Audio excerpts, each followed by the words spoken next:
सहायता ही धर्म है। एक बार कुछ विदेशी यात्री भारत भ्रमण के लिए आए। उन्होंने भारत के अनेक धार्मिक एवं सांस्कृतिक स्थलों का भ्रमण किया। भ्रमण करते करते एक दिन वे एक महात्मा के पास पहुँचे। महात्मा ध्यान मग्न थे। उनके सामने बहुत से साधक बैठे हुए थे। वे यात्री भी वहीं बैठ गए।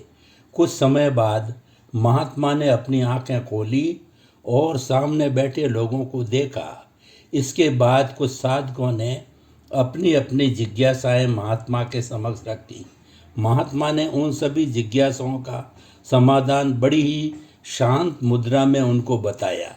यह देखकर उन विदेशी यात्रियों के मन में भी जिज्ञासा उत्पन्न हुई और उन्होंने भी अपनी जिज्ञासा प्रकट की। उन्होंने कहा, महात्मा जी, हम पिछले कई दिनों से भारत भ्रमण कर रहे हैं।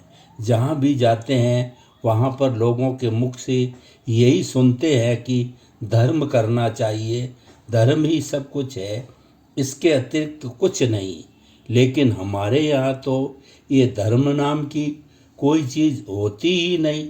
तो बताइए फिर भला हम इसे कैसे करें? यह सुनकर महात्मा मंद मंद मुस्कुराए, फिर बोले, ऐसा नहीं हो सकता। ऐसी तो इस सृष्टि में कोई जगह ही नहीं है जहाँ धर्म नहीं हो। शायद तुम्हें कोई भ्रम है।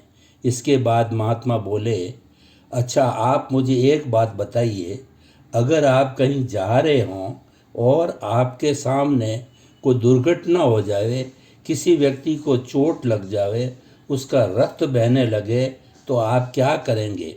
महात्मा जी की बात सुनकर यात्री बोले, सर्वप्रथम हम उसका उपचार करेंगे, उसको चिकित्सालय पहुंचाएंगे, उसके घर वालों को सूचना देंगे और उससे संबंधित जो भी आवश्यक कार्य होगा वो सब करेंगे। यह सुनकर महात्मा बोले, यही तो धर्म है। और धर्म क्या है? सबसे बड़ा धर्म यही है। यह सुनकर यात्री बोले, लेकिन हमारे यहाँ तो इसे हेल्प यानी सहायता कहते हैं।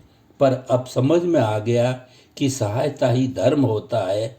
और वे सब प्रसन्न मन से अपने गंतव्य की ओर प्रस्थान कर गए।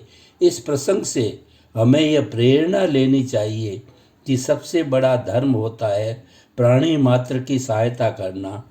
कहा भी जाता है कि चतुर व्यक्ति भी कार्य को सिद्ध करने के लिए सहायता की अपेक्षा रखता है। आँख वाला व्यक्ति भी प्रकाश के बिना पदार्थों को देख नहीं सकता है।